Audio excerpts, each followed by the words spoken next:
ఓం శ్రీ గురుభ్యో నమ. ఓం సద్గురు అంతర్ముఖానంద పరం బ్రహ్మణే నమ. ఏరోప్లేను టేకాఫ్ అవటం, ల్యాండ్ అవటం, నెక్స్ట్ ఏరోప్లేను ఎందుకు వైట్గా ఉంటుంది అని సరదాగా ఖాళీగా ఉన్నాం కదా అని తీసాను. అయితే అన్ని విమానం గురించి ఊరికే శ్రద్ధగా చెప్పుకున్నాం. అమెరికా నుంచి వచ్చేస్తూ ఫస్ట్ అమెరికాలో శాన్ ఫ్రాన్సిస్కోలో ఎక్కాను కదా, అక్కడ కంటిన్యూగా ఖాళీగా ఉన్నాను కదా తీసాను, అదంతా చెప్పుకుందాం. విమానం వైట్ కలర్లోనే ఉంటుంది కదా, ఎందుకో వివరంగా చెప్పుకుందాం. ఫస్ట్ ఎక్కువ అన్ని తెలుపు రంగులోనే ఉంటాయి కదా. ఇది ఎందుకంటే ఉష్ణోగ్రత నియంత్రణ లోపాలు సులభంగా గుర్తించడం కోసం, భద్రత రీత్యా, అలాగే నిర్వహణ ఖర్చులు కూడా తగ్గించడం కోసం, అలాగే ఫ్యూల్ ఆదా వంటి కారణాల వల్ల జరుగుతుంది అంటున్నారు అనమాట. విమానాలు తరచుగా ప్రయాణించే వారు గమనిస్తారు, ఎవరైనా గమనించే విషయం తెలుసుకుని ఉంటారు. ప్రపంచంలో ఏ దేశానికి చెందిన విమానమైనా సరే, అది చిన్నదైనా విమానమైన పెద్దదైనా సరే ఎక్కువ తెలుపు రంగులోనే కనిపిస్తుంది. చాలా మందికి ఇది కేవలం అందంగా ఉంటుంది కాబట్టి తెలుపు రంగు వాడతారని అనిపించవచ్చు, కానీ అసలు విషయం అది కాదన్నమాట. ఏంటంటే శాస్త్రీయ సాంకేతిక కారణాలు ఉన్నాయన్నమాట దీనికి. విమానాలన్నీ చాలా సున్నితమైనవి. చిన్న తప్పిదం లేదా నిర్లక్ష్యం కూడా ప్రమాదాలు దారితీయచ్చు కాబట్టి, అందుకే ఏ చిన్న డ్యామేజ్ అయినా సరే, డెంట్ అయినా వెంటనే గుర్తించి మరమ్మతు చేయడం అవసరం. కాబట్టి తెలుపు రంగులో అయితే అలాంటి సమస్యలు చాలా స్పష్టంగా కనిపిస్తాయి. అందుకే ప్రపంచంలోని చాలా విమానయాన సంస్థలు తమ విమానాలను తెలుపు రంగులోనే వేస్తుంటాయన్నమాట. ఈ తెలుపు అనేది ఉష్ణోగ్రత నియంత్రణకు సహాయపడుతుందని, తెలుపు రంగు ఇతర రంగులతో పోలిస్తే సూర్యకాంతిని ఎక్కువగా ప్రతిఫలిస్తుంది కాబట్టి, అంటే ఇది ఎండను పట్టుకుని చుట్టుపక్కలకి వెదజల్లుతుంది కదా, దీంతో విమానం లోపల వేడెక్కకుండా ఉంటుంది. విమానం లోపల ఉన్న ప్రయాణికులకు శీతలత అనుభూతి కలుగుతుందని, ముఖ్యంగా ఎండాకాలంలో లేదా గగనతలంలో ఎండ ఎక్కువగా ఉన్నప్పుడు ఇది ఎంతో ఉపయోగపడుతుందని. అలాగే చెప్పుకున్నాం కదా, చిన్న లోపాలున్న సులభం కనిపిస్తాయి అని. విమాన శరీరంపై చిన్న గాయం, డెంటో, చిలుపుడు కూడా తెలుపు రంగుపై స్పష్టంగా కనిపిస్తుందని. ఇది సాంకేతిక నిపుణులు ఎటువంటి సమస్యలను తొందరగా గుర్తించి త్వరగా మరమ్మతులు చేయడానికి సహాయపడుతుంది. ఇది ప్రయాణికుల భద్రత దృష్ట్యా చాలా కీలక అంశం కాబట్టి ఇలా చేస్తారన్నమాట. భద్రత పరంగా కూడా ఎంతో మంచిది తెలుపు రంగు. అలాగే ఆకాశంలో స్పష్టంగా కనిపిస్తుంది. ఎటువంటి అత్యవసర పరిస్థితుల్లో అయినా విమానాన్ని కనుగొనడం, ట్రాక్ చేయడం కూడా సులభం. ఇతర రంగులతో పోలిస్తే తెలుపు రంగు పోలికగా విషదంగా కనిపించడం కాకుండా రాత్రి సమయంలో కూడా కొంతమేరకు ప్రతిబింబిస్తుంది కదా, విమానాన్ని నిఘా కాంతులతో గుర్తించడం కూడా సులభతరం అవుతుందని ఇట్లా చేస్తారన్నమాట. రంగు తక్కువ వేగంగా మాసిపోతుంది. ఇతర రంగుల పూతలైతే కొన్ని సంవత్సరాల్లో రంగు కోల్పోతే, తెలుపు రంగు మాత్రం ఎక్కువ కాలం అలాగే ఉంటుందని. దీనివల్ల తరచూ విమానానికి రీపెయింటింగ్ అవసరం ఉండదని, దీనివల్ల కూడా నిర్వహణ ఖర్చులు కూడా తగ్గుతాయని కూడా చెప్తున్నారు. బరువు తక్కువగా ఉంటుంది. ఫ్యూయల్ ఆదా ఇంకొక ఆసక్తిమైన విషయం ఏంటంటే తెలుపు రంగు బరువుగా ఉండదని, కానీ ముదురు రంగులు లేత నీలం, ఎరుపు, గోధుమ వంటి రంగులు పెయింట్ పరంగా కొన్ని కిలోలు బరువుగా ఉంటాయంట. ఈ శాస్త్రవేత్తల అంచనా ప్రకారం ఒక విమానాన్ని ముదురు రంగులో పెయింట్ చేస్తే దాని బరువు సుమారు 8 మంది ప్రయాణికుల బరువుకు సమానంగా పెరుగుతుందంట. ఇది విమాన ఇంధన వ్యయాన్ని పెంచుతుంది కాబట్టి, అందుకే ఎయిర్లైన్ సంస్థలు తెలుపు రంగునే వాడతాయని. బరువు తక్కువ, ఖర్చు తక్కువ, ప్రయాణ దూరం ఎక్కువ కాబట్టి. తెలుపు రంగుని కేవలం అందంగా ఉండటానికి కాకుండా భద్రత, నిర్వహణ, ఇంధన ఆదా వంటి అనేక కారణాల వల్ల విమానాలకు ప్రాధాన్యమిస్తూ వస్తున్నారన్నమాట. చిన్న విషయంలా అనిపించిన తెలుపు రంగు ఎన్నో ముఖ్యమైన ప్రయోజనాలు కలిగి ఉంది. ఇక మీదట మనం ఎందుకు తెలుపు రంగు అనే సందేహం ఎవరికైనా కలగపోవచ్చు. నాకైతే అది దాని గురించి చెప్పాలనిపించి చెప్పాను. మీ అందరికీ తెలిసి ఉండొచ్చు. అలాగే రెక్కలు ఓపెన్ అయినాయి చూసారా, దాని గురించి కూడా చెప్పుకుందాం. ఇప్పుడే చూసారా, రెక్కలు తెరుచుకున్నాయి, మళ్ళీ మూసుకున్నాయి. అంటే కదిలేటప్పుడు రెక్కలు కదలటం, చక్రాలు కదలటం ఇటువంటివి జరుగుతాయి కదా.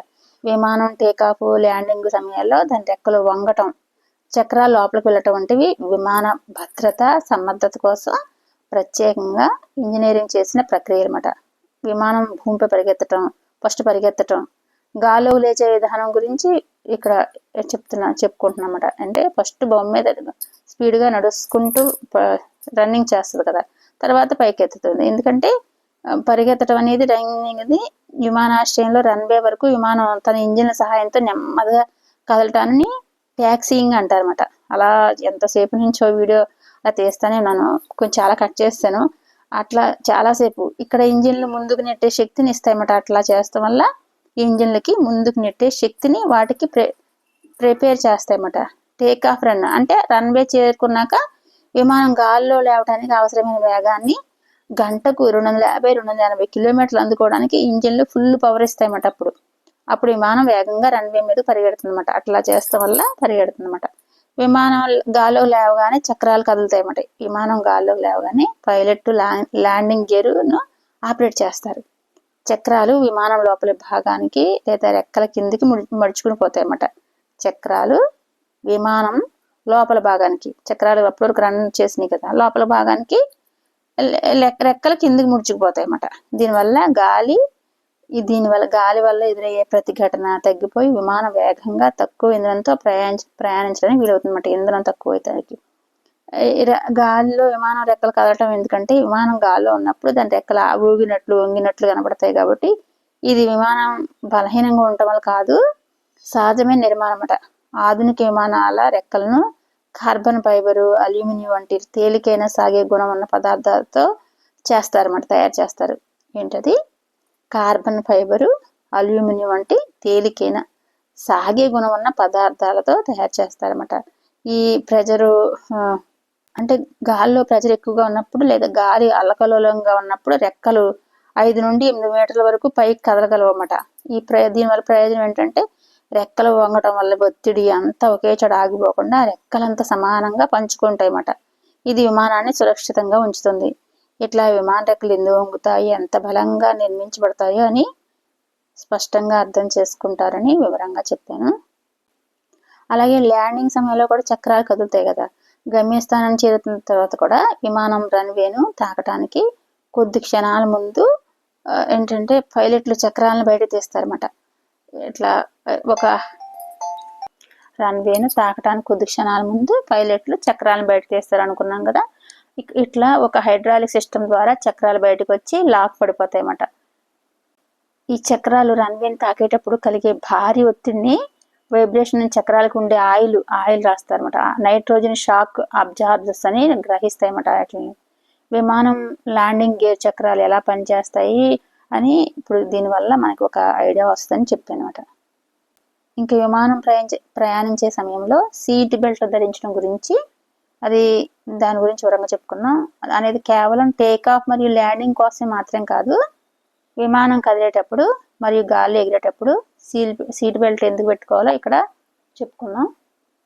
సడన్ గా గాల్లో వచ్చే మార్పుల వల్ల విమానం ఒక్కసారి కుదుపులకు గురవుతుంది అనమాట.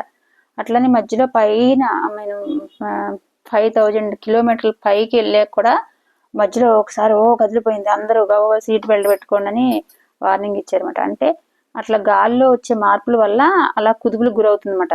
ప్రయాణికులు గాల్లోకి ఎగిరి పైకప్పును లేదా ఇతర వస్తువులను బలంగా తాకి గాయపడకుండా సీట్ బెల్ట్ వల్ల రక్షిస్తుంది అనమాట.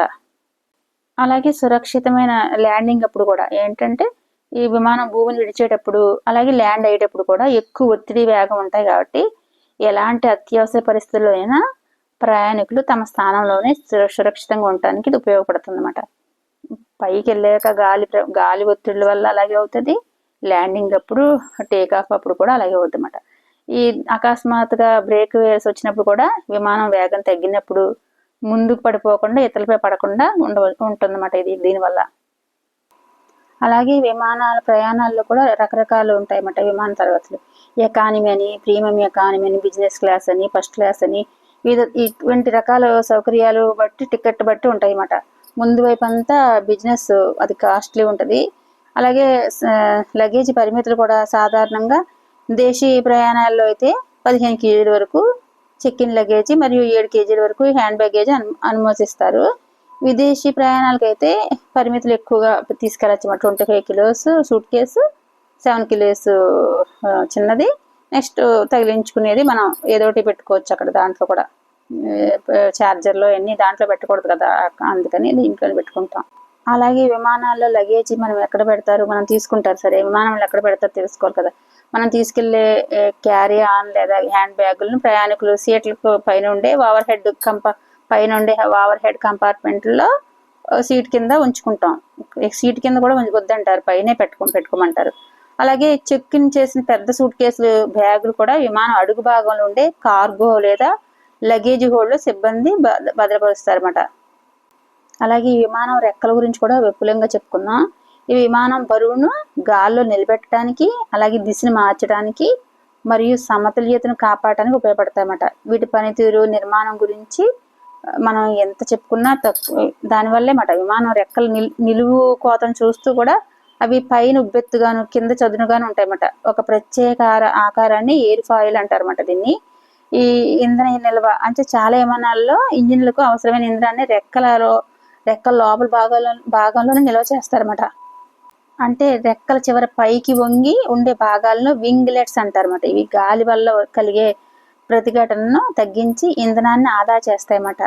ఈ రెక్కలు ఎలా పనిచేస్తాయి ఒక్కసారి మళ్ళీ చెప్పుకున్నాం. అంటే విమానం వేగంగా ముందు కదులుతున్నప్పుడు రెక్కల ప్రత్యేక ఆకారం కారణంగా రెక్క పై భాగంలో గాలి వేగంగాను, కింది భాగంలో గాలి నెమ్మదిగాను ప్రవహిస్తుందన్నమాట. దీనివల్ల రెక్క పై భాగంలో పీడనం తగ్గి కింది భాగంలో పీడనం పెరుగుతుందన్నమాట. ఈ పీడన భేదం వల్ల విమానాన్ని పైకి లేపే లిఫ్ట్ అనే శక్తి ఉత్పన్నమవుతుందన్నమాట. మనం అర్థమైందా? ఏంటంటే దీని పై భాగంలో పీడనం తగ్గి ఇలా ఎగరటం వల్ల రెక్క ఆకారం నుండి గాలి వేగంగా కింది భాగంలో నెమ్మదిగా ప్రవహిస్తుందన్నమాట, పైకి ఎక్కువ. దీనివల్ల రెక్క పై భాగంలో పీడనం తగ్గిపోయి కింది భాగంలో పీడనం పెరుగుతుంది. దీనివల్ల శక్తి ఉత్పన్నం అవుతుందన్నమాట. దీన్నే లిఫ్ట్ అనే శక్తి ఉత్పన్నం అవుతుంది అంటున్నారు అన్నమాట. అలాగే విమానం రెక్కల వెనక భాగంలో కొన్ని కదిలే భాగాలు ఉంటాయన్నమాట. విమానం టేకాఫ్ అని ల్యాండింగ్ సమయంలో వేగాన్ని మరియు కోణాన్ని మార్చడానికి ఉపయోగపడతాయి అన్నమాట. అలాగే టేకాఫ్ మరియు ల్యాండింగ్ సమయంలో రెక్కల వైశాల్యాన్ని, వంపుని పెంచి అదనపు లిఫ్ట్ని ఉత్పత్తి చేస్తాయన్నమాట దీనివల్ల. అలాగే విమానాన్ని ఎడమకు లేదా కుడికి వంచడానికి ఈ భాగాలు సహాయపడతాయి ఇట్లా రెక్కలు ఉండటం వల్ల. అలాగే ల్యాండింగ్ అయిన వెంటనే కూడా విమానం వేగాన్ని తగ్గించడానికి మరియు లిఫ్ట్ని ఆపేయడానికి రెక్కలపై భాగంలో పైకి లేచే అలమకలు అని, అలాగే విమానం రెక్కల గాలిని ఎలా ఉపయోగించుకుని ఆకాశంలో పైకి లేస్తాయో అంత మనకి వివరంగా దాంట్లో మనం చూస్తుంటే అర్థమవుతుంది అన్నమాట. విమానాలంటేనే గాల్లో ప్రయాణించడానికి తయారు చేసినవి కాబట్టి ఒక వేగవంతంగా, సురక్షితంగా రవాణా సదుపాయం, స్పీడ్గా జరిగే ప్రయాణం అన్నమాట ఇది. అందుకే అంటే విమానాలు గాల్లో లేవటం అయ్యేటప్పుడు కూడా లిఫ్ట్ను ఉపయోగించుకుంటాయి. సాధారణ గంటకు 800 నుండి 900 కిలోమీటర్ల వేగంలో ప్రయాణిస్తాయి అన్నమాట. ఈ వాణిజ్య విమానాలు అయితే భూమికి దాదాపు 30,000 నుండి 42,000 అడుగులు ఎత్తులో ఎగుతాయి. అయితే మేము అమెరికా వెళ్ళినప్పుడు కూడా అట్లనే వెళ్ళినమాట. టికెట్లు అట్లా బుక్ చేసుకుని మనం ప్రణాళిక చేసుకుని చక్కగా ముందు బుక్ చేసుకుంటే అంత రేటు కూడా కాస్ట్ ఎక్కువ ఉండదు అన్నమాట. మేము అప్పటికప్పుడు చేసుకున్నాం, కానీ ముందు చేసుకుంటే కాస్ట్ తగ్గుతుంది అన్నమాట. అప్పటికప్పుడు అయితే చాలా రేటు ఉంటుంది. భగవద్గీత ఎట్లా అంటే పండిత శ్రీరామ్ శర్మ గారి శిష్యుడు రామకృష్ణ గురూజీ, అది హైదరాబాద్లో శంభాల ఉంది కదా, అక్కడ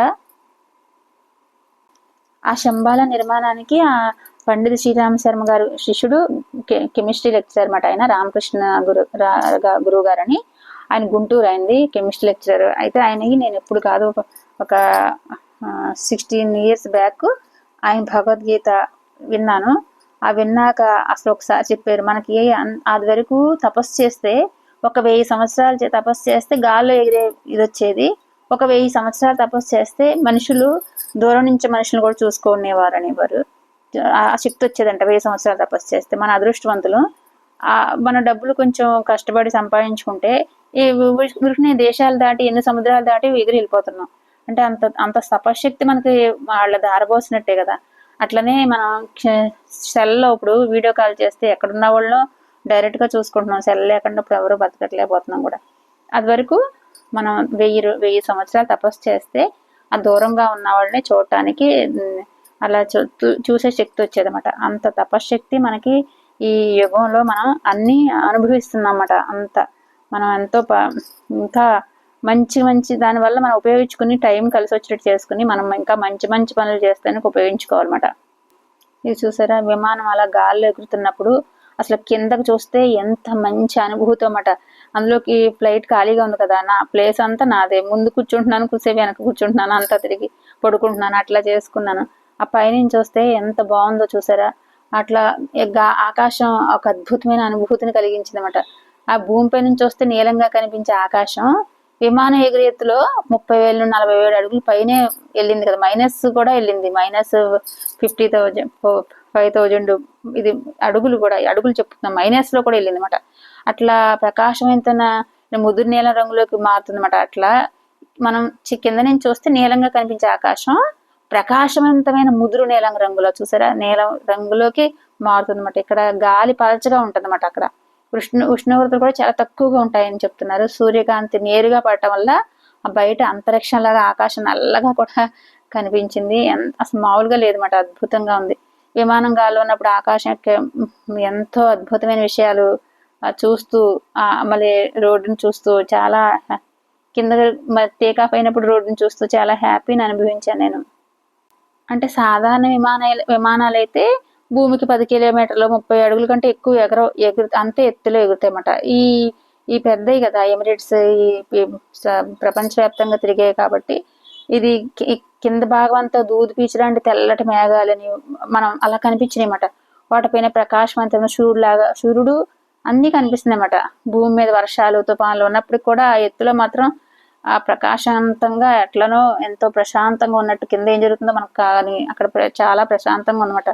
ఆ గాలి వెళ్తున్నప్పుడు ఆకాశంలో కొన్నిసార్లు పొడవాటి తెల్లటి గీతల్లాగాను, పొగ కాదు కానీ పొగలాగాను, అంటే ఆవిరి గాల్లో చలితో కలిసి మంచు స్ఫటికల్లా మారినట్టుగా కనిపిస్తున్నాయి అన్నమాట. అట్లా విమానం నుంచి కిందకు చూస్తే చీకటిగా ఉన్నా సరే సూర్యాస్తం అయ్యే వేళలో విమానం విండోలోంచి చూస్తే ఆకాశం ఒక నారింజ రంగులోను, గులాబీ రంగులోను, ఒక ఓదా రంగులో అసలు మిశ్రమంగా అసలు అద్భుతమైన రంగులు ఎద్దినట్లు కనిపించింది అనమాట.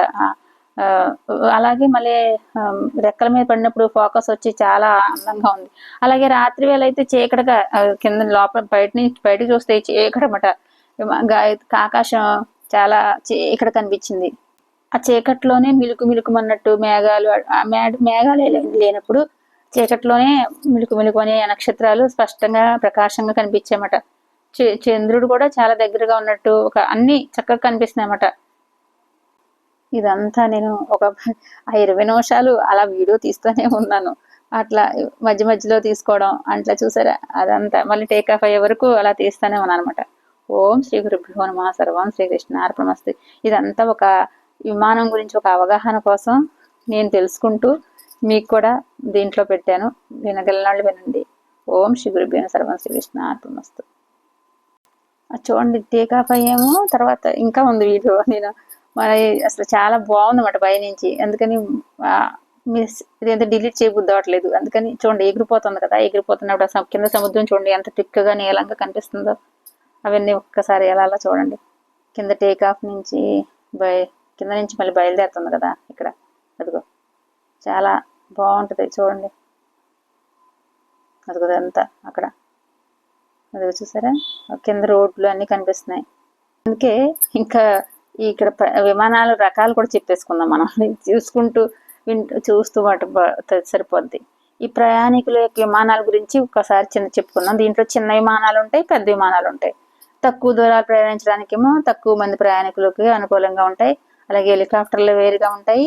అలాగే పెద్ద విమానాలు అంటే ఖండాంతరాలు దాటానికి వందల సంఖ్యలో ప్రయాణికులు సుదూర తీరాలకు వెళ్ళటానికి వాడే వైడ్ బాడీ జెట్లో ఉదాహరణగా బోయింగ్ 777, ఎయిర్ బస్ అని ఇటువంటివి అన్నమాట. అలాగే కార్గో విమానాలు కేవలం సరుకులు, వస్తువులు, తపాలా మరియు భారీ యంత్రాలకు మాత్రమే ఒక దేశం నుండి మరో దేశానికి, చూసారు దుబాయ్ అక్కడ అనుకుంటా, నేను చూడలేదు. అట్లా పైకి వెళ్తున్నప్పుడు దేశానికి రవాణా చేయడానికి ఒక విమానాలు ఎట్లా అంటే భారీ యంత్రాలు మాత్రమే ఒక దేశం నుండి మరో దేశానికి రవాణా చేయడానికి ఈ విమానాలు ఉపయోగిస్తారన్నమాట. సరుకులు, వస్తువులు, తపాలా, భారీ యంత్రాలు అటువంటి వాటికి కార్గో విమానాలు ఉపయోగిస్తారన్నమాట. అలాగే ప్రైవేట్ జెట్లు ఏంటంటే వ్యాపారవేత్తలు, ప్రముఖులు మరియు కార్పొరేట్ సంస్థలు, అధికారులు తమ సొంత ప్రయాణాల కోసం ఉపయోగించే చిన్న విమానాలు. ఇవి చాలా విలాసవంతంగా ఉంటాయన్నమాట. మరియు షెడ్యూల్ విమానాల కోసం వేచి ఉండాల్సిన అవసరం లేకుండా త్వరగా ప్రయాణించడానికి వీలుగా ఉంటాయన్నమాట. అలాగే సైనిక విమానాల గురించి తెలుసు కదా. అలాగే దేశ రక్షణ వ్యవస్థ కోసం ఉపయోగించే విమానాలు, అలా శత్రు దేశాలను ఎదుర్కోవడానికి ఫైటర్ జెట్లని, సైనికులు మరియు ఆయుధాలను చేరవేయడానికి ఉపయోగించే కార్గో విమానాలు, గూఢచారి విమానాలు, అలాగే వైమానిక ట్యాంకర్లు అవన్నీ ఉంటాయన్నమాట. మళ్ళీ ఇంకొకటి విమానాలు ఏంటంటే హెలికాప్టర్లు. వీటిని చెప్పాను కదా, వీటిని నిలువుగా టేకాఫ్ చేయడానికి మరియు ల్యాండ్ చేయడానికి వీలుగా ప్రత్యేకంగా డిజైన్ చేస్తారన్నమాట. సాధారణ విమానాశ్రయాలు లేని కొండ ప్రాంతాల్లోనూ అత్యవసర వైద్య సేవలు మరియు విపత్తు సహాయ చర్యల్లో వీటిని ఎక్కువ ఉపయోగిస్తారు. మా చిన్నప్పుడు కూడా మా ఊరు వచ్చేదన్నమాట అక్కడ ఏమీ లేకపోయినా. అలాగే ప్రత్యేకంగా ఒక ప్రయోజనంగా విమానాలు ఒకటి ఉంటాయన్నమాట. నిర్దిష్టమైన పనుల కోసం తయారు చేయబడిన విమానాలు. అలాగే మాపక విమానాలు, అడవుల్లో మంటలను ఆర్పేసాయి. అలాగే పంటలపై పురుగు మందులు చల్లే విమానాలు, ఇలా అంతరిక్ష పరిశోధనలు మరియు వాతావరణ అధ్యయనం చేసే విమానాలు, ఇలా చాలా రకాలు ఉన్నాయన్నమాట. పైనుంచి వస్తే సముద్రంలో. అలాగే విమానాల్లో కూడా ఎత్తే రకం అంట, చోదక శక్తి ఇటువంటి ప్రమాణాలతో కూడా ఉంటాయంట. చెప్పుకున్నాం కదా వాణిజ్య సైనికులకి ఇవన్నీ ఉపయోగపడతాయని. పైనుంచి చూడండి అంతా ఇంత గొప్పగా మన సర్వీసు అది వరకు లేని ఆకాశంలో ఉన్న మనం దేవతలు ఎగురుతారు అని అనుకున్నది. మనలాంటి వాళ్ళం కూడా ఎగురుతున్నాం.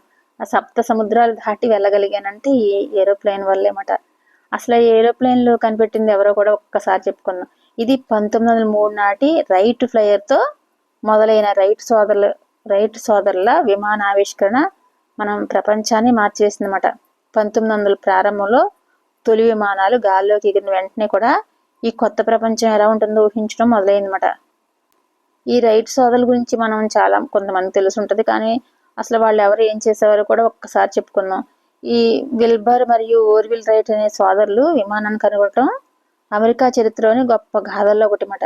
రైట్ సోదరుల ఆవిష్కరణ దీర్ఘకాలంగా అధ్యయనం చేయబడిన ఒక సాంకేతిక సమస్యను పరిష్కరించడమే కాకుండా పూర్తిగా ఒక కొత్త ప్రపంచాన్ని సృష్టించడానికి కూడా సహాయపడిందన్నమాట. మొట్టమొదట గాలి కంటే బరువైన శక్తితో నడిచే విమానాన్ని సృష్టించారు. ఎగరాలని కోరిక పురాతనమైంది కదా, పురాతనంగా అందరూ ఎగిరేవారు తపశ్శక్తితో. అలా సార్వత్రికంగా జరిగేది. శతాబ్దాలుగా మానవులు బెలూన్లని, గాలిపటాలు మరియు గ్లైడర్ల ద్వారా ఆకాశంలో ఎగిరారు. అలాగే రైట్ సోదరులు గాలి కంటే బరువైన మొట్టమొదటి విజయవంతమైన శక్తితో నడిచే విమానంతో విమానయానాన్ని తదుపరి స్థాయికి తీసుకెళ్లారన్నమాట. మన గాలి కంటే బరువైన మొట్టమొదటి శక్తితో నడిచే విమాన ప్రయాణం యొక్క కథకు కేంద్ర బిందువులు ఇద్దరు ప్రతిభావంతులైన కానీ నిరాడంబరంగా ఉండేవారంట. వీళ్ళు మిడ్ వెస్టర్న్ సైకిల్ షాప్ యజమానులు అంటవారు. అంటే మిడ్ వెస్టర్న్ సైకిల్ షాపు యజమానులు వారు ప్రపంచాన్ని మార్చే సాంకేతికను సృష్టించారు. వారే రైట్ సోదరులు అన్నమాట. అటువంటి వాళ్ళని ఎంత చెప్పుకున్నా తక్కువేమాట. ఈ రైట్ సోదరులు ఎవరంటే ఓర్విల్ మరియు విల్బర్ అంటే వీళ్ళిద్దరూ రైట్లను సాధారణంగా విమానాన్ని ఎలా కనిపెట్టిన తెలివైన సైకిల్ మెకానికల్ మాట. వారిని ఒకే వ్యక్తిగా, అంటే ఇద్దరు కాబట్టి ఓర్విల్ విల్బర్ మాట. వీళ్ళిద్దరు వాళ్ళ ఇంటి పేరు రైట్ సోదరులని ఒకే మనసు ఒకే వ్యక్తిత్వం అన్నట్లుగా ప్రస్తావిస్తారన్నమాట. అయితే వాస్తవానికి విల్బరు మరియు ఓర్విల్ ఇద్దరు కూడా విభిన్నమైన వ్యక్తులని, వారు తమ సహకారానికి ప్రత్యేకమైన ప్రతిభను దృక్కోణాలను తీసుకొచ్చారన్నమాట.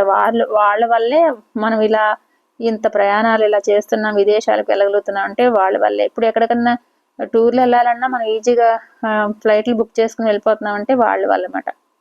వాళ్ళు విమానయానికులు కాకముందు 1903లో రైట్ ఫ్లైయర్ విజయం బహుశా అమెరికా చరిత్రలోని అత్యంత పెద్ద చరిత్రగా నిలిచిపోయింది అనమాట. ఓర్విల్ అనే అతను, విల్బర్ రైట్ అన్న వాళ్ళు కూడా ఏరోనాటికల్ ఇంజనీర్లుగా చాలా ఎదిగారు అన్నమాట. తర్వాత వారి విమానయానంపై ఆసక్తి కలగకముందే రైట్ సోదరుల ఇంజనీరింగ్ పరిజ్ఞానం, నైపుణ్యం, ఈ సామర్థ్యాల వల్ల వ్యక్తిత్వ లక్షణాలు విశిష్టంగా చెప్పబడుతున్నాయి అన్నమాట. అలా ఒక అద్భుతమైన ఏరోనాటికల్ పరిశోధన ప్రారంభించి ముందు సంవత్సరాల్లో చేపట్టిన వ్యాపార ప్రయత్నాల్లో స్పష్టంగా వాళ్ళు ఎదుగుదల కనిపించింది అన్నమాట.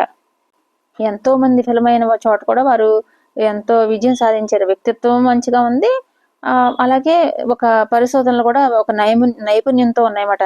వాళ్ళు విజయవంతంగా విమానాల్లో రైట్ సోదరుల ప్రాథమికంగా రూపకల్పన అంశాలు మరియు విమానయాన ఇంజనీరింగ్ విధానాన్ని ఉపయోగించారన్నమాట. వీళ్ళు కనుగొనటమే కాకుండా రైట్ సోదరులు 1908లో ఐరోపా, అమెరికా వాళ్ళ బహిరంగ విమాన ప్రయాణాలు చేసి అందరిలో ప్రజల్లోకి వెళ్ళారన్నమాట. ఇలా విమానయాన సంస్థలు ఉత్పత్తి చేసే విమానాలు ప్రదర్శించడానికి త్వరలో అట్లా బృందాలు ఏర్పాటు చేసి ఎంతో సాహసోపేతంగా గొప్ప ప్రముఖులుగా మారారన్నమాట. అట్లా ప్రపంచాన్నే మార్చే సాంకేతికత తన మొదటి అడుగులు చేస్తున్న తరుణంలో ఒక ప్రజల్లో మొట్టమొదటి ఉత్సాహాన్ని సృష్టించారన్నమాట. ఇప్పుడు ప్రజలందరూ కూడా ట్రైన్ కన్నా జెట్ స్పీడ్లో వెళ్ళిపోతుంది కదని విమానాలనే ఎక్కువ ఆసక్తి పెరిగింది కాబట్టి ఈ విమానాలు చాలా ఎక్కువగా వస్తున్నాయన్నమాట. ఇంకా ప్రపంచంలో మొట్టమొదటిగా విమానాన్ని కనుగొన్నదేమో అమెరికా చెందిన రైట్ బ్రదర్స్ అనుకున్నాం కదా, అది 1903లో అనుకున్నాం. ఇంకా మన భారతీయుల విషయానికి వస్తే ఇది 1895లోనే బొంబాయి చెందిన శివకర్ బాపూజీ తల్పాడే మరుత్సక్ అనే మానవరహిత విమానాన్ని రూపొందించిందని విజయవంతంగా చౌపట్టి బీచ్లో విజయవంతంగా ప్రయోగించారంట. అయితే ఆధునిక విమానయానం మరియు వైమానిక రంగంలో భారతదేశ తరపున ఎంతో మంది ప్రతిభావంతులు రాణించారంట. కానీ తెలుగు రాష్ట్రాలకు చెందిన వ్యక్తి విమానాన్ని కనిపెట్టినట్టుగా ఎటువంటి చరిత్రకు ఆధారాలు లేవంట. ప్రపంచవ్యాప్తంగా కూడా రైట్ బ్రదర్స్ గురించి చెప్పుకుంటారు, కానీ మన బొంబాయికి చెందిన శివకర్ బాపూజీ తల్పాడే మరుత్సక్ అనే అతను మరుత్సక్ అనే మానవరహిత విమానాన్ని రూపొందించాడంట. చౌపట్టి బీచ్లో విజయవంతంగా ప్రయోగించారంట బొంబాయిలో. ఇది మన భారతీయులను కూడా గుర్తు చేసుకోవాలి కదా అని చెప్తున్నాను. ఇది అంటే మన అమెరికా వేరే వాళ్ళ గురించి చెప్తారు, కానీ మన గురించి మనం చెప్పుకోం కదా. కానీ ఎవరు కనిపెట్టినా భారతీయుడైనా విదేశీయుడైనా చాలా మనం రుణపడి ఉన్నాం. నేనైతే రుణపడి ఉన్నాను. ఎందుకంటే ఇంత ఇదిగా మా పాప దగ్గరికి వెళ్ళొచ్చానంటే వాళ్ళ వల్లే కాబట్టి నేను తలుచుకుంటున్నాను. వాళ్ళని తలుచుకోవాలి కూడా నేను. ఎందుకంటే వాళ్ళు రైట్ బ్రదర్స్, ఓర్విల్లే మరియు విల్బర్ రైట్ అంట. వాళ్ళని ఎంతైనా మనం తలుచుకోవాల్సిందే. అలాగే విమానాల్లో ప్రమాదాలు నివారించడానికి మొదట చెప్తారన్నమాట. ప్రమాదాలు అందరికీ చెప్పిరావు కానీ ఒక్కోసారి వస్తాయి అన్నట్టుగా ఎగరటానికి ముందే 100 రకాల పరిస్థితులు పరీక్షించినా కూడా 101 రకం పరిస్థితి ఎదురయ్యే ప్రమాదం జరగవచ్చని, ఇట్లా రకరకాలుగా ఫస్ట్ ఆక్సిజన్ మాస్కులు ఉంటాయని, ఎలా ఆపరేట్ చేయాలో అన్నీ కూడా వివరిస్తారు. కానీ అవన్నీ నాకు అయితే ఒకటి కూడా పెద్ద అర్థం కాలేదు. అయితే భాష నేర్చుకోవాలి. విమానం నీళ్ళలో పడితే తేలియాడేందుకు లైఫ్ జాకెట్లు ఉంటాయని, వీటిని ధరించడం కూడా ప్రయాణం ప్రారంభంలో వివరిస్తారు. అయితే ప్రమాద సమయంలో విమానంలో కిందకి దూకడానికి కోసం ప్రతి ఒక్కరి కోసం పారాచూట్ లాంటివి ఉంచవచ్చు కదా అని చాలా మంది అనుమానం రావచ్చు. కానీ అది అని అనుకున్నది సులభం కాదని ఏర్పాటు చేయలేదని చెప్తున్నారు. ఇవన్నీ కూడా ఆ సిచ్యువేషన్లో ఎవరికి గుర్తురావు కూడా అని నేను అనుకుంటున్నాను. నాకైతే తెలియదు కానీ కానీ ఫస్ట్లో విమాన ప్రయాణాల్లో చాలా ప్రమాదాలు జరిగాయంట, రాను రాను తగ్గినాయంట. అలాగే ఏ వాహనమైన బస్సు అయినా సరే మనం పరమాత్మ అనుగ్రహంతో ఏదైనా ముందుకు జరగాలి. కానీ బస్సులో ప్రయాణాలు చేస్తే ఎంతమంది చనిపోతారు. సైకిల్ తొక్కినా ప్రమాదాలు జరుగుతున్నాయి, బండి తొక్కినా ప్రమాదాలు జరుగుతున్నాయి, కారు అయినా ప్రమాదాలు జరుగుతున్నాయి, ప్రతిదీ అలానే ఉంది. ఇంకా గ్యాస్ సిలిండర్లు కూడా, గ్యాస్ సిలిండర్ వచ్చిన టైంలో ఎన్ని ప్రమాదాలు జరుగుతున్నాయి. అలా ఉండి కొలిది మెరుగుపరుస్తూ మెరుగుగా తయారవుతున్నాయి అన్నమాట. ఇట్లా నేను ఈ విమానాన్ని చూస్తూ విమానాల గురించి చెప్పాను. మీరు నవ్వుకోండి. నేను నవ్వుకుంటూనే చదివాను, మీరు కూడా నవ్వుకోండి, వినండి, చూడండి. ఓం శ్రీ గురుభ్యో నమః. సర్వం శ్రీకృష్ణ ఆత్మస్తు.